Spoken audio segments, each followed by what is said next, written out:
Eh ben salut, j'espère que tu vas bien. Une vidéo un petit peu étrange, ça fait longtemps parce que je te cache pas que dans ma vie c'était un petit peu intense et, euh, et je reprends gentiment avec une petite vidéo qui va être courte je pense et qui est un peu particulière parce que je suis pas dans les bois. et on est l'hiver et bon là je suis pas dans les bois et j'espère que on verra. Mais comme un poisson dans l'eau, elle s'appelle. Et du coup, imaginons des petits poissons qui se baladent dans l'eau. Et ils discutent et tout, puis ils disent ouais, ce serait bien du poisson qui envoie un peu. Et du coup, ils se disent, ce serait bien qu'on comprenne un petit peu l'environnement dans lequel on vit, qu'on l'analyse et que on sache un petit peu où on va, quoi. Et donc, les autres ils disent, ouais, t'as raison, ce serait bien et tout. Et donc, ils nagent et tout, puis bon, ils regardent et puis ils voient pas grand-chose de particulier.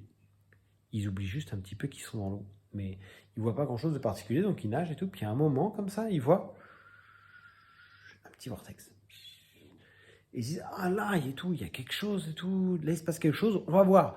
Et donc, ils vont voir et tout. Et ils commencent à poser des trucs, ils analysent tout ça. Ouais, alors ça vient de là, comme ça, tac, ça descend, il y a de l'énergie qui tourne. Il y a d'autres vortex, ils sont liés entre eux et tout.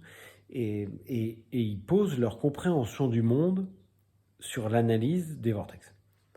Et si on ramène ça un petit peu à nous, à notre science à nous, euh, le vortex qui tourne comme ça, on pourrait même associer ça à l'atome. Et du coup, l'atome il tourne, ils sont liés entre eux, et, euh, et, et donc on pose notre compréhension sur l'analyse des atomes qui tournent et des interactions entre eux, de comment ils s'associent et tout. Sauf qu'on oublie un petit peu que les atomes, ça représente finalement pas grand-chose parce qu'il y a plus de 90% de ce qui nous entoure, c'est du vide. Et ça veut dire que même les choses qui sont physiques, matérielles, que tu peux taper dedans, la table, ton mur, tout ça, mais il y a 90% de vide dedans.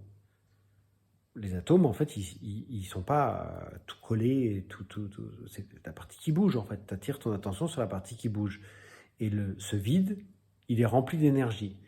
Et comme les poissons, ils vont faire abstraction du fait qu'ils sont dans l'eau parce que c'est leur environnement et parce que c'est tellement évident d'être dans l'eau, parce que de toute façon, tu vis pas en dehors de l'eau quand tu es un poisson, tu le prends pas en compte, tu analyses les choses qui bougent.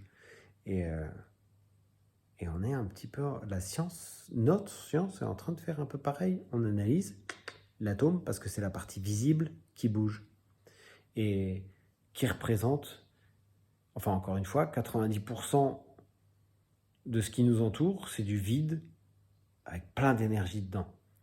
90%. Donc on tire notre analyse sur juste l'atome qui bouge, comme le vortex pour le poisson, dans l'eau. Voilà. Hey, c'était court. Et je te laisse y, y penser, c'est comme ça. Je trouvais la réflexion intéressante, je te la partage.